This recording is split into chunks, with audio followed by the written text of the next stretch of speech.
desperately trying to keep my anxiety in check. I got Jana chasing chicks off. I got Allison, she's getting a divorce from her husband. I got to move her into an apartment. I mean, it's just total chaos.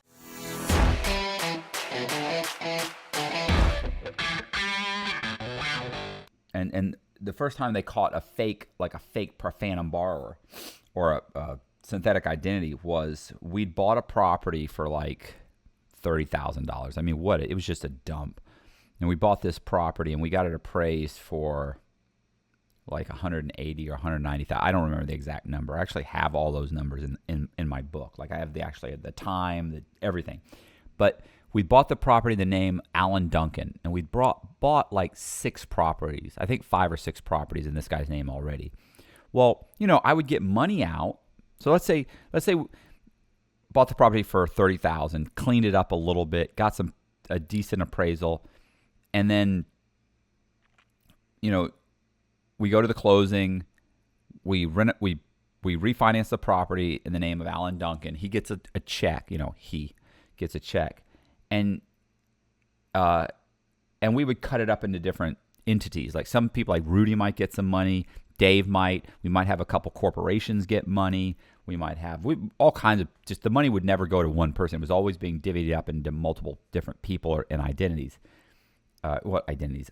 Well, yeah, sometimes it was being divvied up into people that didn't even exist. Like sometimes I'm cutting checks to other phantom borrowers and depositing the money into their bank accounts, which is probably one of the reasons I got hit with money laundering.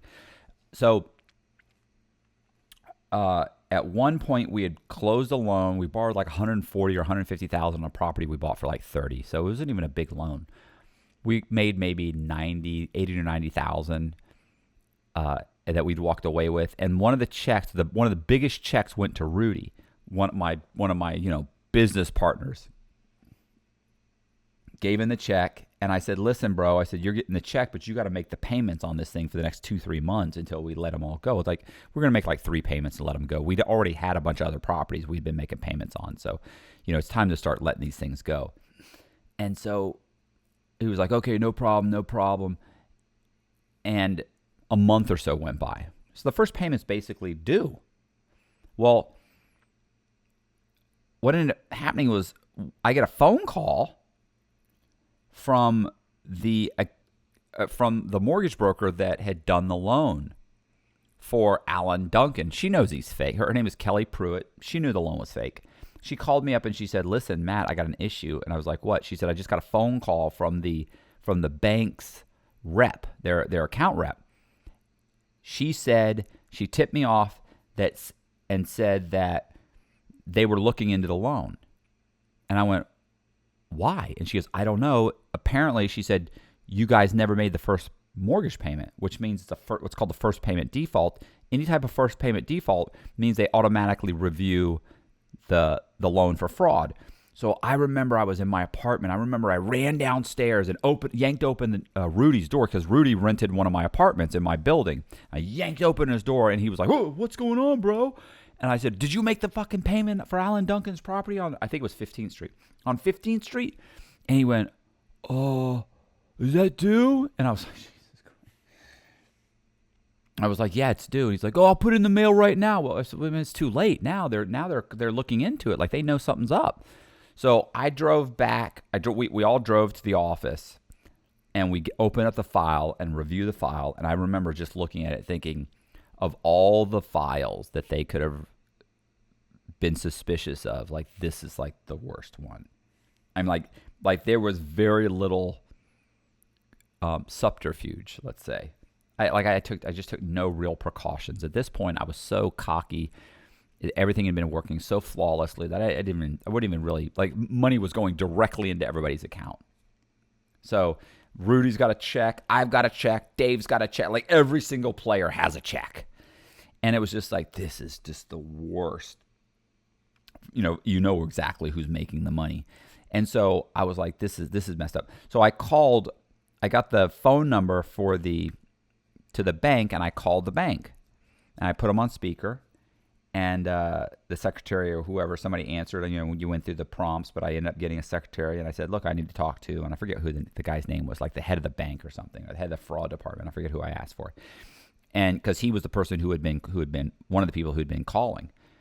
And I said, hey, and they said, who is this? And I said, this is Alan Duncan. And they said, well, they're in a meeting right now. And I said, look, I assure you, you want to interrupt them. They want to talk to me. So I said, interrupt the meeting. She was like, you sure? I said, absolutely. I'm 100% positive. So she comes back, and next thing, or she didn't even come back. I just immediately was in the meeting. Like, they transferred me to there, and they picked it up. They put me on speakerphone. They were like, hey, Mr. Duncan. And it was, I remember, it's a small bank. It was called, I want to say South Star Bank in like Georgia or something. I forget exactly where, but like South Star Bank. And they said, they put me on speaker, and it was like the one of the owner of the bank, the head of security, which he ended up saying he was ex-FBI, and like some lawyer. And they were like, we were just having a discussion about you.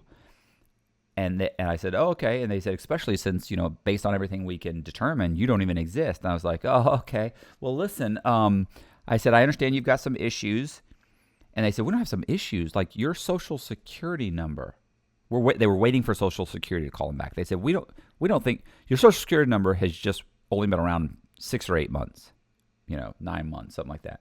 They said, so you're less than a year old on your credit profile. Your driver's license number has never been issued. We contacted like one of the banks. That bank has never issued a bank. You don't have a bank account there. Like, they start dismantling, telling me all these things. And they said, as far as we can tell, you don't even exist. And I was like, okay, well, what are we getting at here? Like, look, I can, obviously there's an issue. They go, oh, we're going to call the FBI. I said, okay, listen then. They said, because you're not Alan Duncan. There is no Alan Duncan. I said, yeah, all right, so listen, what's the bottom line? You just want to get your money back, right? Let me give you the money back. Because I told you I'd been caught before when I owned the mortgage company. I'd been caught with fraud. They'd always let me pay them back. And I said, let me just pay you back. What do I owe you? $140,000? I can cut you a check. And they were like, oh, no, we'll get the money back when we foreclose on the property. They said, what you need to be concerned about is you going to prison. And I was like, thinking, oh, this is bad. Like, they weren't even the least bit concerned about getting the money back. But as they were talking, they were basically mocking me. Like, oh, you're going to prison. You need to be worried about spending the rest of your life in like an 8x8 concrete box. I remember they kept saying that. And at one point I realized that they thought they were going to be able to get their money back when they sold the property. Well, the property's worth $30,000. And they thought it was worth like $190 or $180, and that they had a loan on it for $140, but it was worth $180 or $190. They figured when we sell it, we'll recoup our $140. And so I said, okay, fellas, I think I understand what the issue is here. I said, you think that your $140,000 loan is attached to a property that's worth $190,000? They said, yeah. And they said, yeah, we know it is. I said, no. I said, you're about to lose $100,000. I said, let me explain why. And I said, do you have the appraisal there? And they said, yeah, we do. They opened the appraisal, and they said, look, we even had the appraisal reviewed, which was a common thing. Let's say I send the bank my own appraiser, they would do what's called a desktop review or even a drive-by review where they send their own appraiser out there to look at the property, but he never goes in. That's why I would clean up the outside. So if you drove by, you never got out of your car, it looks fine from the street.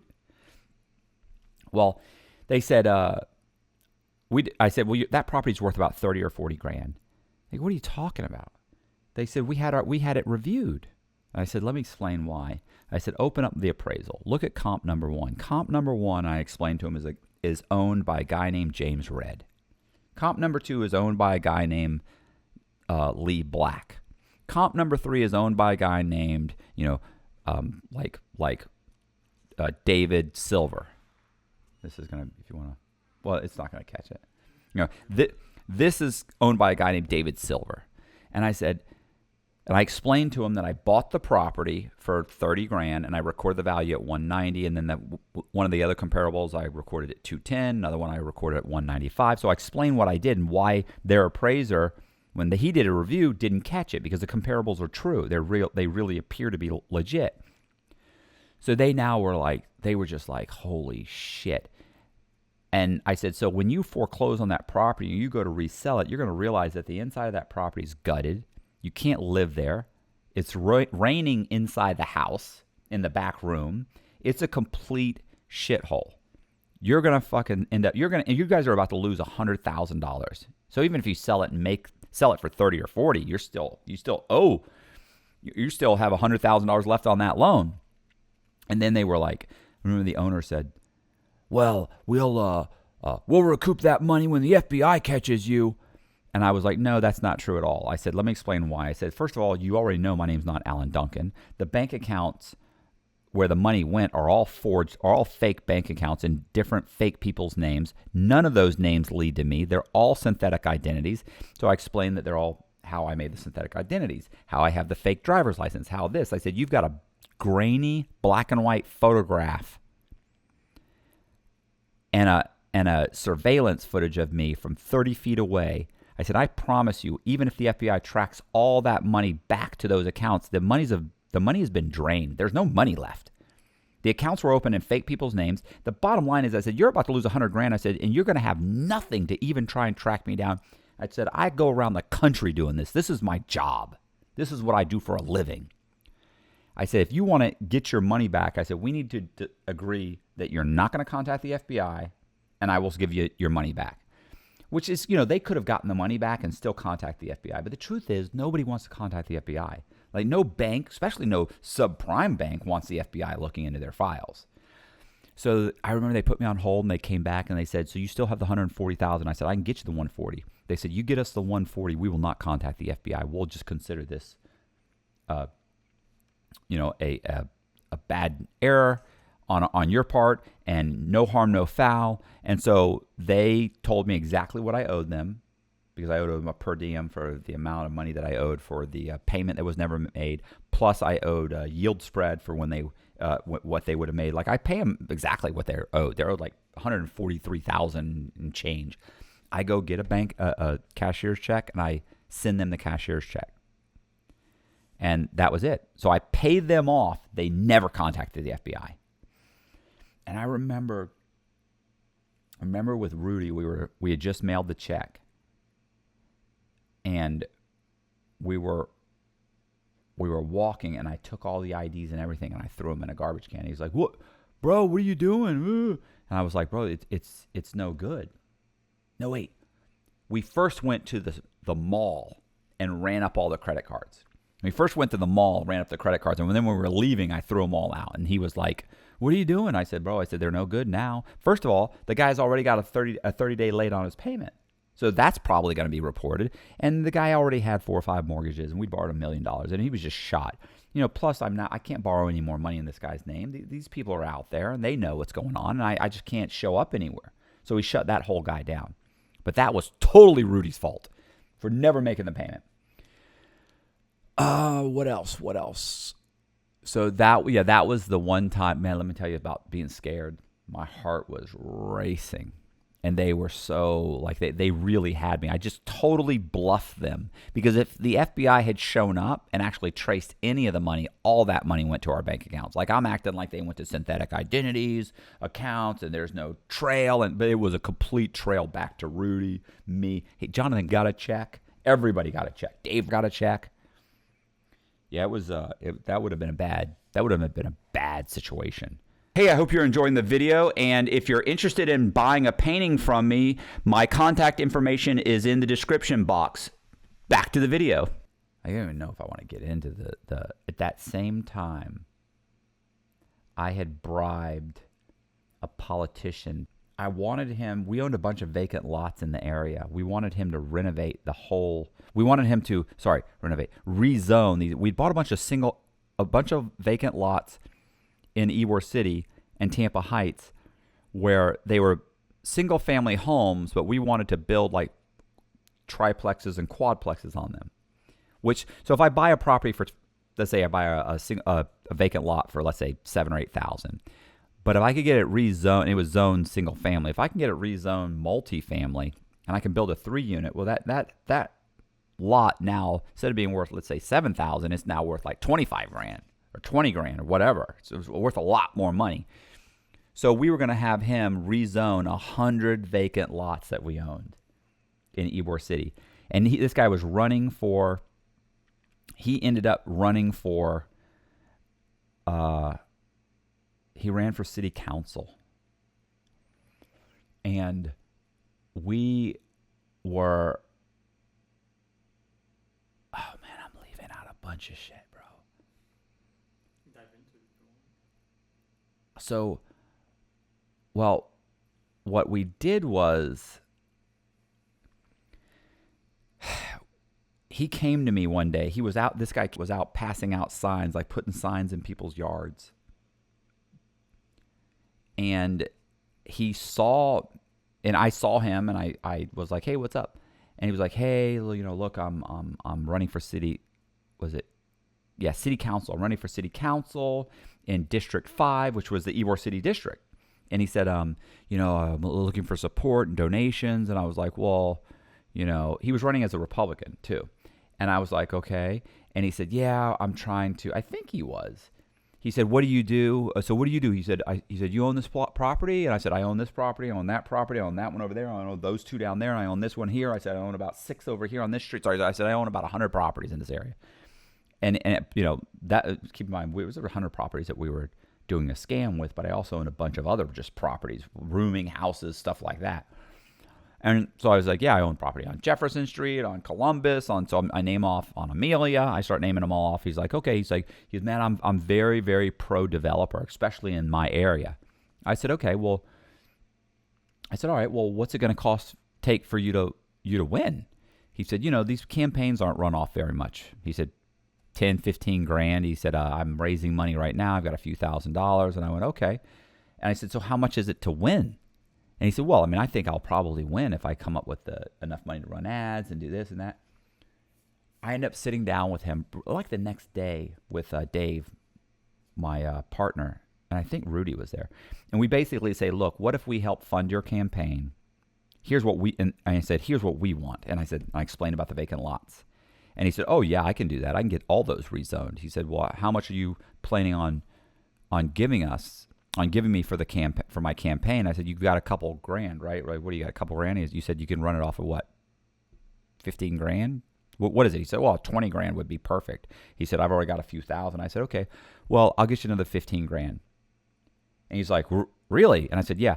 I remember the next day I tried to give him like cash and he wouldn't take it. He said, no, I need this in checks of like $500 for corporations, $250 for individuals. And then I spent the day driving around going to all of Dave's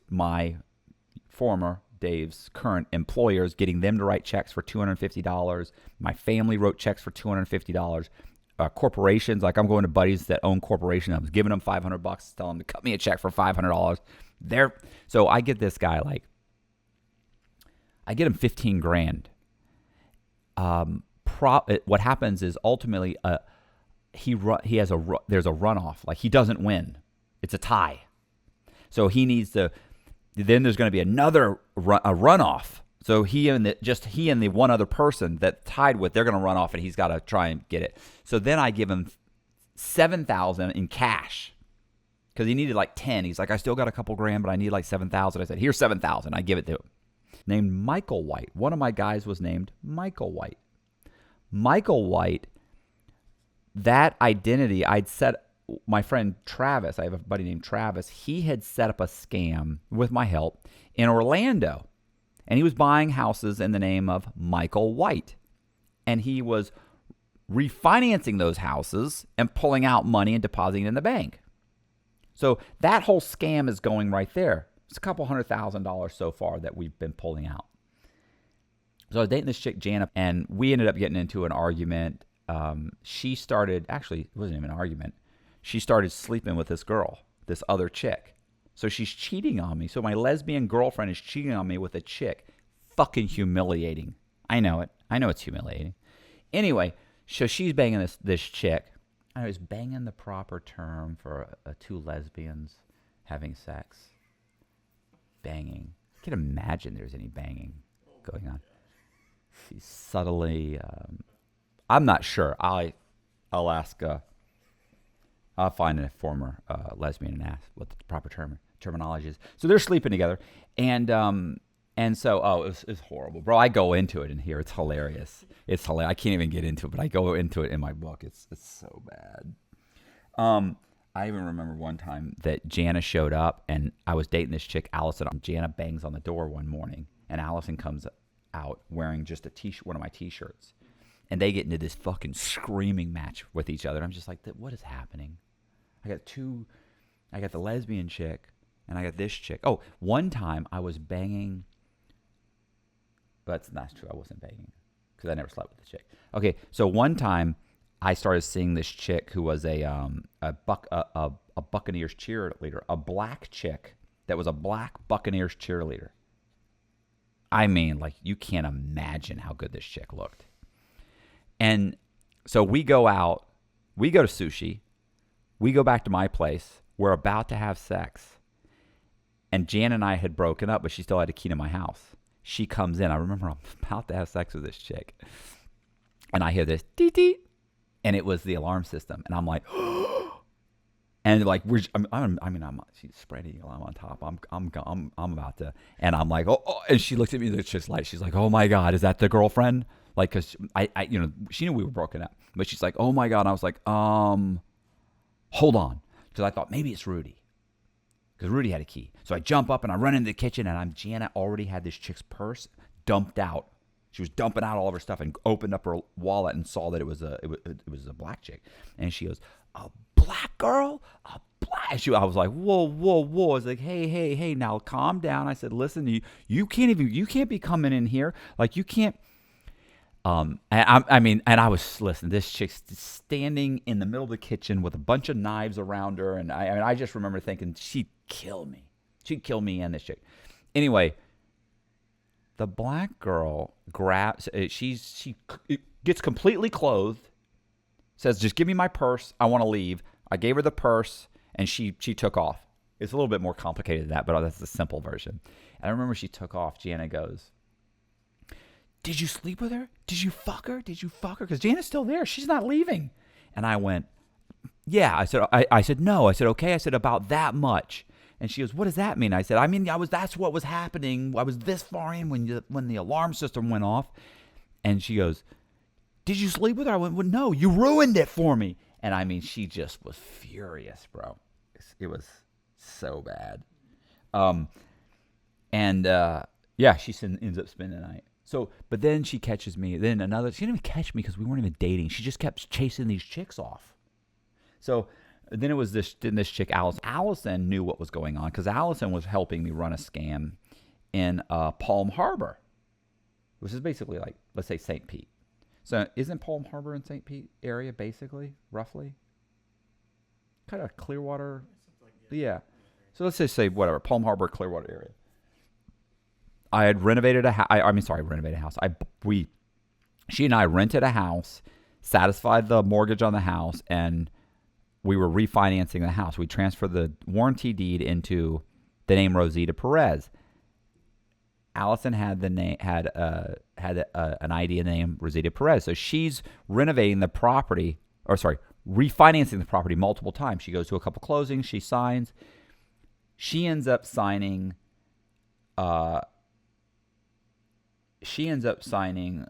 Several mortgages and gets the payment, but one of them, that place wouldn't give her the money. They said, something's wrong. You don't look like your ID. But it was actually her in the ID. What she had done was she got the picture of the ID with black curly hair. She'd gone out and dyed her hair and had it curled. So she gets the picture of the ID, black curly hair. But then when 2 weeks later, when we go to the closings, she changed her hair back. So now it's brown with blonde highlights, and it's straight. So she doesn't look anything like the picture anymore. It's still her, but it just doesn't look like her. So they said, yeah, we think there's an issue, so we're going to make some phone calls. So Allison comes out without the check. She said, yeah, listen, these people are freaking out. Like they didn't want to give me the check. They said they were going to make some calls. They end up calling around. They find out that they figure out pretty quickly that it's not her.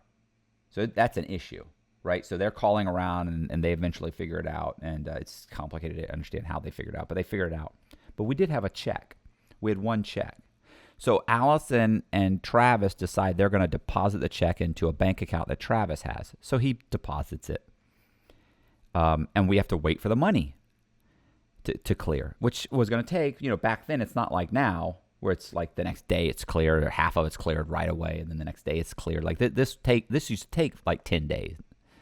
Well, and look, you've got to understand how many properties, how many we were refinancing and pulling out money and letting go. And it was a juggling act.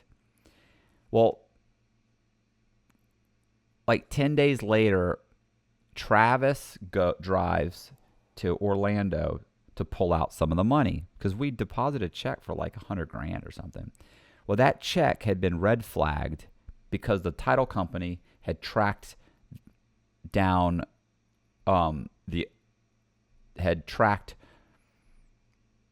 back to the other title company. The two title companies figured out something was wrong. They got together and figured it out. Then they tracked where the money was for the lender who had lent the money. They put a notice. They red flagged the check. So when the check went through, they didn't give her the check. They just called Travis. The bank called Travis and said, "Hey, hi, Michael White. We would like for you to come in. We need you to sign the back of the check again. We need to witness the signature," which was weird.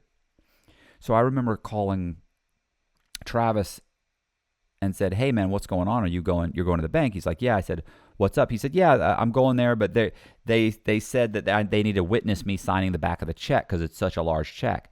Well, look, I've signed backs of checks for $200,000 and deposited them. Nobody ever said you had to witness a check. Like, it was just totally weird. And I went, "Nah, bro, something's wrong. Don't go to the bank. That whole thing, we got to scratch that whole thing." Well, Allison was there going, "No, it's fine. It's fine. It's fine." Well, she's desperate for the money. And I'm like, "No, it's not fine. Something's definitely wrong." Travis says, "Yeah, bro, I'm going to go in. I'm good with the guy." Like the owner, the bank manager, like, I'm cool with him. Like he's like cool with him. Like what? You say hi to him? Like he's not going to tell you that you're committing fraud. Like he's going to let it go. Which is the dumbest thing ever. Anyway, Travis walks into the bank. And so he walks in and he's like, "Hey, I'm going in right now." And I remember I was yelling at him not to go in. He hangs up on me. He's like, "Yeah, it's fine, bro. Calm down." He walks in and then I never heard from him again. I called and called and called and called. And later that night, I called his cell number from like a payphone. No, I called his real number. I was calling his cell from my phone. Wasn't going through. Then I call the Michael White's cell phone from a payphone. And an officer answers. And I'm like, "Hi, is Michael White there?" And they're like, "Who's this?" And I was like, "This is, whatever, Brandon Green," or whatever I said. And he said, this is Officer Dunn with the, whatever, Altamont, police department or whatever, whoever it was. And I was like, "Oh shit." And he said, how do you know Mr. White? And I just hung up the phone. I was like, "He's been arrested." This is horrible. So Travis was in jail. I had to get him out of fucking jail. I had to hire I remember I had to pay like $15,000 to get a lawyer. Had to get him out of jail. 2, pay $15,000 to get him a lawyer. Then he starts coming around saying, "Hey, Matt, I need money. I mean, obviously we're not doing the scam. I need money. Like, they're going to shut off my electric. And can you give me some? Sure. How much do you need? Oh, $1,000 for this? No problem." Couple weeks later, "Hey, bro, I need like $2,000 for that." No problem. I'm cutting him a check for $2,000. I mean, he starts just milking me for money. I gave him $25,000 to start a tree trimming business. So he buys all this equipment. I ended up getting him I bought him a Dodge Ram. I bought him the tree trimming thing. I bought him I bought him so much stuff. So desperate for him to not cooperate against me. But the truth is, he was already cooperating with the task force. He got himself out the next day on bond because he told them, "This is what's happening. This is the guy I'm working with." And it wasn't hard to convince them that there was a scam. He said, "Look, go to Hillsborough County property appraiser record and look up the name James Redd." Bam. 5 houses in the name James Redd, all of them in foreclosure. Or Brandon Green, all of them in foreclosure. Lee Black, all of them in foreclosure. David Silver, foreclosure. It's funny because like that whole thing was unraveling, and I knew it was unraveling. Like every time I saw him, I could just feel that I knew it was coming down. I just knew it. God, it was definitely coming down. It's funny because of all the loans, I only went in and signed one time. I signed for a $250,000 credit line for James Red. Now, remember, Eric Tamargo had gone in a bunch of times and signed for Red. I didn't want to keep calling him because he was figuring it out pretty quickly that he wanted more and more money. So I just went in one day to SunTrust and I signed for like a $250,000 credit line on a piece of property that I bought. And at this point, you have to think the houses, we weren't recording the value of the houses at $200,000 anymore. We're recording the values of the houses now at like $300,000, $350,000. So we're buying bigger and bigger. We had switched to quadplexes. So quadplexes and duplexes and triplexes, and they're massive. And so we're recording the value at $200,000-$300,000. This is 20 years ago almost. No, wait. No, this is almost 20 years ago. Almost 20 years ago. So you have to think if these houses are worth $300,000 then, that'd be like a $600,000 house now. And so the kind of money, if you say, oh, you have $1 million back then, it was like $2 million now. So that was like a $500,000 credit line. So I get this $250,000 credit line, and now I'm definitely involved. Like you could definitely see where I went in. Where before I was very remote. Yeah, some money went into my bank account here. Like it would, not that they couldn't have. They would have buried me anyway. I mean, it was done. I was done anyway. And I knew when things were coming down, I knew it was bad because I knew that the judge. I knew I was doomed. Like if that judge saw me again, he was gonna hammer me. I knew you go in front of a judge again twice, it ain't good. They're not happy with you, especially since he didn't give me any prison time the first time. Yeah, that's when one day.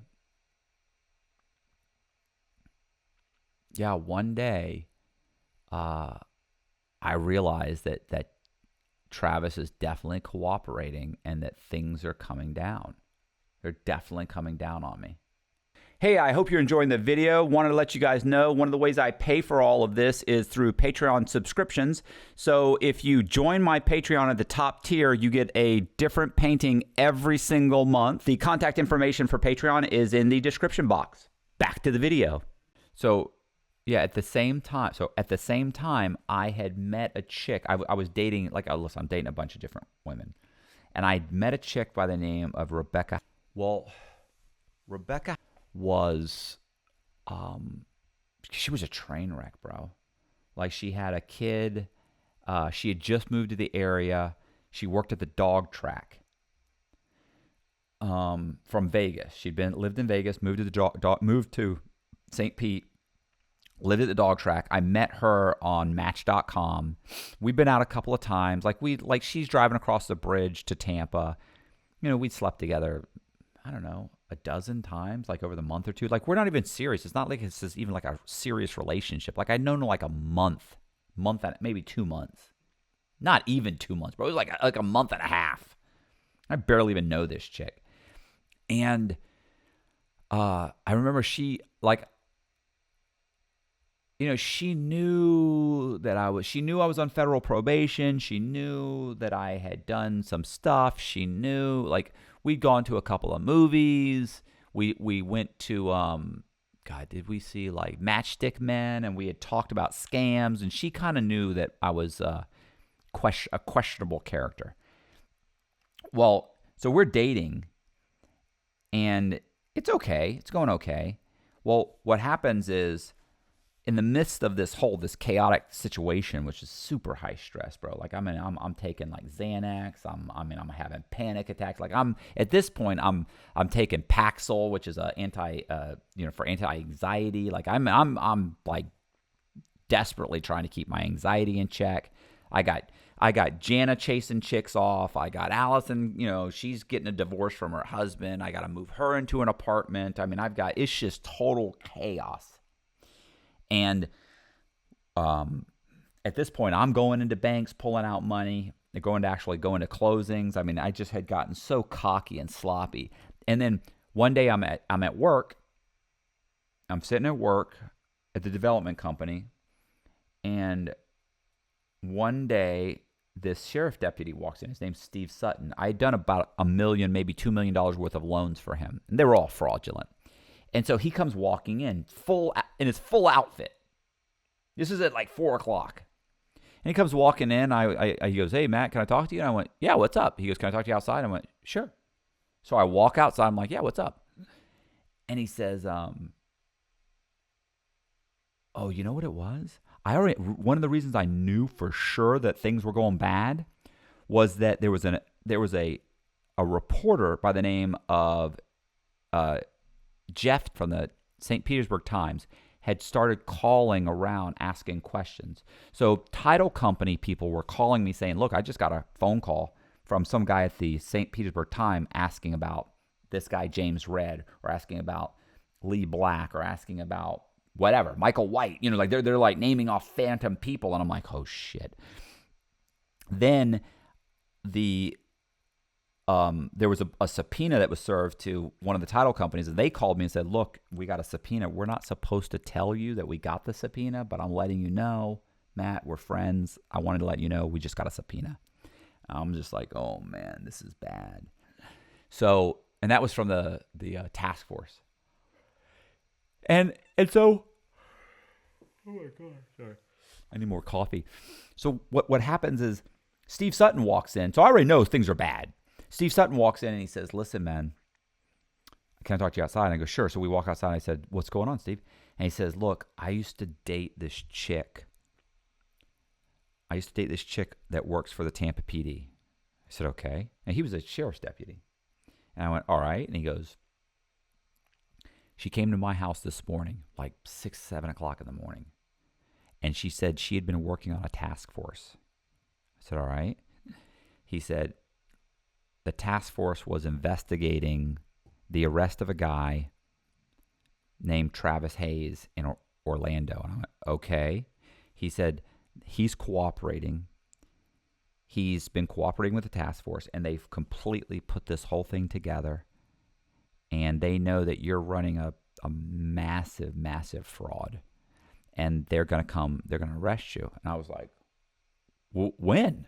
And he said, well, not now, but like yesterday, they handed the task force over to the FBI. The FBI is going to come arrest you in the next couple of days. This is like a Thursday. And I was like, okay. He said, she told me because my name came up about it, and she knows that we're friends. And she told me to stay away from you, because not to talk to you on the phone, just to stay away from you. I said, all right. He said, what are you going to do? I said, I'm leaving. And he goes, what should I do? I said, just tell him that I arranged all the loans for you, and you don't know anything. Like, I wanted to buy this house. He arranged some loans, and that was it. He arranged the loan for me. I showed up at the closing. I signed paperwork. I mean, how am I supposed to know what he was doing? I don't know. I said, you should be fine. I said, I'm not going to be here to tell him any different because I'm going to leave. And he said, all right, man, good luck. So we shake hands. He leaves. I walked inside. I remember I went to Allison. I said, Allison, I wrote a check right then. I need you to go get $8,000 out of the bank right now. I started writing people checks left and right to go cash checks at different accounts. By the next day, I had gotten out $80,000. That was all I could get out, I mean, it seems like a lot of money, but if you've got millions of dollars in the bank, millions of dollars in real estate, you've got basically I had 20 or 30 minutes left in the banking day, and I had the next day. And all I could get out was that. And I remember I had this one account. So I had student loans, like $30,000 in student loans, which I'd never paid off because they're at like 1% interest, right? So you don't pay off a 1% interest loan. It's free. So it's like free money. And I was so tired of making these little $120 payments. I had just paid off those, like literally the night before the check had gone through. I paid off like $30,000, and I was like, oh my God. 30 grand I could have gotten out. Anyway, so I out of my personal account, right? So I got out as much money as I could, as quickly as I could. And that night, I remember thinking I don't want to stay at my house. So I started packing my bags. So I'm stuffing a bunch of duffel bags full of clothes and computers, everything I could think of. And I remember I was supposed to go out with Becky, the chick I'd been dating.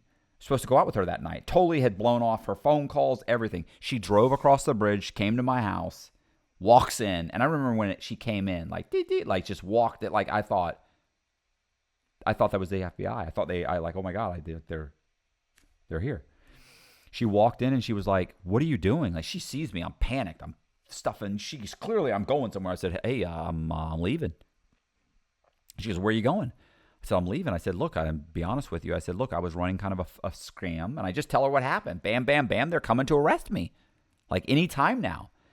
And she said, you're just going to leave? And I was like, yeah. And she goes, well, I want to go with you. And I went, what are you talking about? We don't even know each other. Like, what are you talking about? Like, you've got a kid. You got a kid here. You got family. You don't want to go with me. We don't even know each other. And she goes, we're in love. And I was like, yeah, listen, I don't know about that. I like you. I don't know about being in love. I said, look, and she goes, no, I said, look, you're a stable person. You're a normal person. She goes, I'm not a normal person. She said, listen, she said, let me explain something. She goes, I've just claimed bankruptcy. I've been married. She'd been married twice. I've been married twice. She said, my son he's failing school. He's been caught outside for curfew. He's been picked up for breaking curfew several times. She goes, he's smoking pot. I can't control him. She said, I'm sending him back to live with his father. She said, I'll be here. I'll be all alone. He was going back in like a month anyway. She goes, I'll send him back and I'll come with you. And I go, are you insane? I go, that's crazy. You don't up and leave somebody for someone you just met a couple of months ago. And she was like, I don't care. I'm in love with you. I said, look, this is never going to become love for me. And she went, listen, she said, can you get the money? And I went, yeah, because I told her I was going to, she goes, what are you going to do? I said, I got like 80 grand. I'm going to go commit some more fraud, and I'm just going to start pulling money out of houses, and I'm just going to, get a bunch of money and maybe leave the United States. And she went, can you get the money? And I went, yeah. She goes, how much money are you planning on getting? I go, I don't know, a few $1 million, invest it in real estate and just kind of kick back the rest of my life. And that's the best hope I've got. And she said, if you can get the money, I don't care if this ever turns into love. I don't care if it's love. I want to come with you. I'll help you. And I was like, what are you doing? And she goes, you don't even know. I said, you got to break the law. She goes, listen. She said, you know why I'm in St. Pete? And I went, why? She said, because I was embezzling money from the law firm that I used to work for. She said I was embezzling money to pay my gambling debts. And she said my boss, the lawyer I worked for, found out about it. And he didn't call the police because I was sleeping with him, and he didn't want his wife to find out. So instead, he called his client, one of his clients, which is a huge company that owns a bunch of casinos and a dog track in Tampa. And it was the furthest place he could send her to get her out of Vegas. So one, he said, you don't owe me the money you stole. I'm giving you some money. We're going to move you to Las Vegas, and I'm done with you. And he moved her to Las Vegas. She started working for the dog track, and he quashed the money that he owed her, or that she owed, quashed the money that she owed him. And I remember thinking to myself, you're a lying, cheating, thieving, degenerate gambler.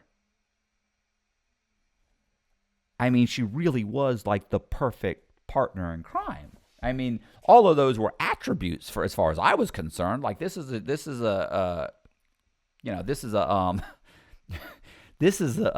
insane chick that will do anything, and she's desperate to come with me. And I was like, look, I was nervous and I was scared and I was afraid and I was desperate and I didn't know what the future held, but I didn't have to be alone. And that was a huge burden to take off on my own and just do it by myself. So I'm supposed to steal millions of dollars, just me, nobody's help. That's a tall order. I'd had lots of help before. So I wasn't sure I could do it by myself. I was pretty sure. But, it's easier if you have somebody else to help answer the phones and help do things. And she wanted to come. So I was like, all right, let's go get your stuff. So we went and we got her stuff. Over the course of the weekend, we ran up all of my credit cards, all of the synthetic identities credit cards, bought a new vehicle, bought like a $100,000 Audi, traded in my Audi, got a $100,000 Audi, got a temp tag.